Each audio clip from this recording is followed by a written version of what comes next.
worst evening of my life has lasted now for 2,081 days, and I don't see an end. The color orange wrapped around dozens of people, symbolizing their fight against gun violence. The thought of being another statistic, another day one, another victim can be overwhelming.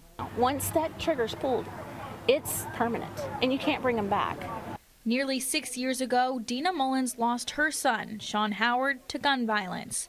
The suspect in her son's murder case was found not guilty. And that's something we struggle with every day, knowing that we're going to run into this person, or we may see them somewhere, or and know that they actually got away with what they did. Mullins' daughter, Shelby Howard, is using their own tragedy to help others, interning at the Commonwealth Attorney's Office and preparing for law school. She says she'll continue fighting for change. Today is somebody's day one, and being able to help somebody through that, even just being there as like a lawyer, an attorney, or something like that, is what I can do to give back to the community. Speakers encouraged people to reach out to legislators to implement changes in the upcoming session.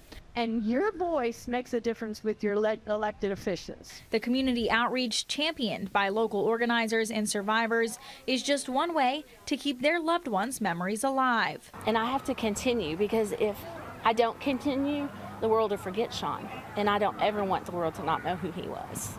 In Lexington, Julia Sandor, WKYT.